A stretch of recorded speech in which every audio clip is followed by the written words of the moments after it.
Hello, నేను మీ హైదరాబాద్ని. ప్రతి సంవత్సరం సంక్రాంతి రాగానే మీరందరూ అయితే ఊర్లోకి వెళ్ళిపోతుంటారు. ఆ 1 వీక్ నాకు ఎంత బోర్ అనిపిస్తుంది తెలుసా?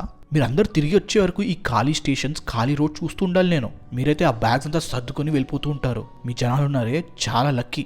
లక్కీయా?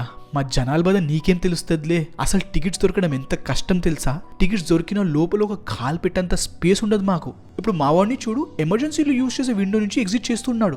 ఇంకా ట్రైన్ జర్నీ అంటావా, అది ఒక పెద్ద యుద్ధమే. కానీ ఒకటి మాత్రం నిజం, హైదరాబాదు జర్నీ ఎంత కష్టమైనా సంక్రాంతి టైంలో బ్యాగ్స్ అంతా సర్దుకొని విలేజ్కి వెళ్ళడంలో వచ్చే హ్యాపీనెస్ నిజంగా వేరే లెవెల్ ఉంటుంది. అదే కదా నేను కూడా చెప్తుంది. ఒక 1 వీకేగా హైదరాబాదు, మళ్ళీ తిరిగి వచ్చేస్తాంలే. సరేలే, పండుగని ఫుల్గా ఎంజాయ్ చేసి తిరిగి వచ్చేయండి. కానీ వచ్చేటప్పుడు మీ సిటీ ఫ్రెండ్స్ కోసం ఆ చెక్కలు, మురుకులు, ఇంకా బెల్లం సున్నుందులు తీసుకురండి. వాళ్ళు కూడా కొంచెం హ్యాపీ ఫీల్ అవుతారు. Happy Sankranti to all of you.